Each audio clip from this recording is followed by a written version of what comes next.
আসসালামু আলাইকুম বন্ধুরা, কেমন আছেন? আমি আজকে রান্না করার জন্য পেঁয়াজ, মরিচ, দালচিনি, সাদা এলাচ সব কিছু নিয়েছি।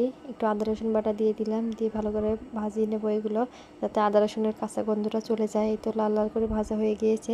এখন একটু মরিচের গুঁড়া, জিরার গুঁড়া, লবণ, হলুদ সব কিছু দিয়ে একটুখানি জাল করে নেব। এটা একটু ভালো করে কষিয়ে নেব, নাড়াচাড়া করে নিচ্ছি একটু পরিমাণ মতো পানি দিয়ে। এটা কষানো ভালো করে কষা হয়ে গেলে এখানে দিব মাছ। এখানে মশলাটা ভালো করে কষিয়ে নিয়েছি, দিয়ে দিচ্ছি মাছ। 2টা মাছ দিয়েছি, এটা হচ্ছে ছোট ছোট ইলিশ মাছ। ছোট মাছ এগুলো, বেশি বড় না, তবে এগুলো ছোট ইলিশ।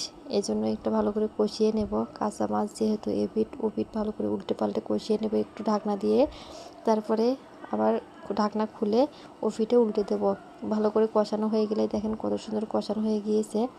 কষানো হয়ে গেলে মাছগুলো একটু বাটিতে তুলে রাখবো, কারণ এখানে কাঁচা তরকারি, বেগুন, আলু সব কিছু দিলে মাছটা ভেঙে যেতে পারে, যেহেতু কাঁচা মাছ। এই জন্য মাছগুলো একটু তুলে রাখবো। মাছগুলো তুলে রেখে এখানে এক একে সবগুলো বাটিতে তুলে নেব। সবগুলো বাটিতে তুলে রাখবো।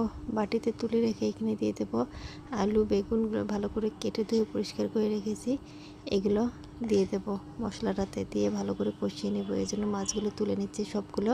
এই তো আমার মাছগুলো তোলা হয়ে গেছে। এখন মশলাগুলোতে দিয়ে দেব তরকারিগুলো, দিয়ে কিছুক্ষণ নাড়াচাড়া করে ভালো করে কষিয়ে নেব। কষানো হয়ে গেলে পরিমাণ মতো পানি দিয়ে জাল করে নেব।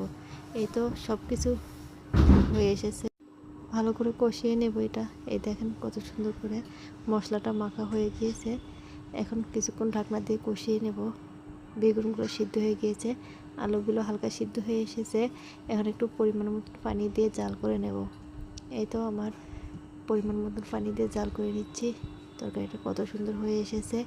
আর এখানে সাথে কিছু ভাজি করে নিয়েছি, পাতাকপির বড়া। এই তো কত সুন্দর একটা কালার এসেছে, আর পাতাকপির বড়াগুলো অনেক মুচমুচে হয়েছে।